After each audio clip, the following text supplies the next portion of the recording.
শোণিতপুৰ জিলাৰ অন্তৰ্গত ঢেকিয়াজুলি আৰক্ষী থানা এলেকাৰ সূৰ্যপুৰত এগৰাকী যুৱকে চিপজৰি লৈ আত্মহত্যা কৰে। উল্লেখ্য যে সূৰ্যপুৰ গাঁৱৰ বাসিন্দা বিহু গোৱালা নামৰ ৩৮ বছৰীয়া যুৱকজনে আজি গছত চিপজৰি লৈ আত্মহত্যা কৰে।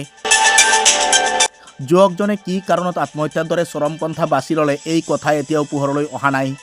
ইতিমধ্যে ঢেকিয়াজুলি সমজিলাৰ সহকাৰী আয়ুক্ত সৃষ্টি কলিতাৰ উপস্থিতিত আৰক্ষীয়ে যুৱকজনৰ মৃতদেহ উদ্ধাৰ কৰি মৰণোত্তৰ পৰীক্ষাৰ ব্যৱস্থা কৰাৰ লগতে উক্ত ঘটনাৰ তদন্ত আৰম্ভ কৰিছে। মই তাতে থাকোঁ বাগানত আৰু ই বৰ্তমান বস্তিত থাকে। ইয়াত বস্তিত ঘৰ আছে, সূৰ্যপুৰ ১ নং বস্তিত, আৰু আমি বাগানত থাকোঁ। যেতিয়া আমাক ফোন কৰিলে এতিয়া 6:30 বজা পুৱাত এতিয়া আহি পেলাই চালোঁ তো এই দুৰ্ঘটনাটো। চিপজৰি লৈছে, ফাঁচি লগাইছে। ফাঁচি এনেকাই চালোঁ, ওলমি আছে গছৰ ওপৰত। গছত নে ঘৰত? গছত।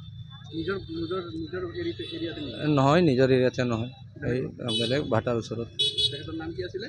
বিহু গোৱালা। বয়স কিমান হ'ব? বয়স ৩৮। আপোনাৰ ভাই হয়? ভাই, দাদা। আপোনাৰ ডাঙৰ? ডাঙৰ।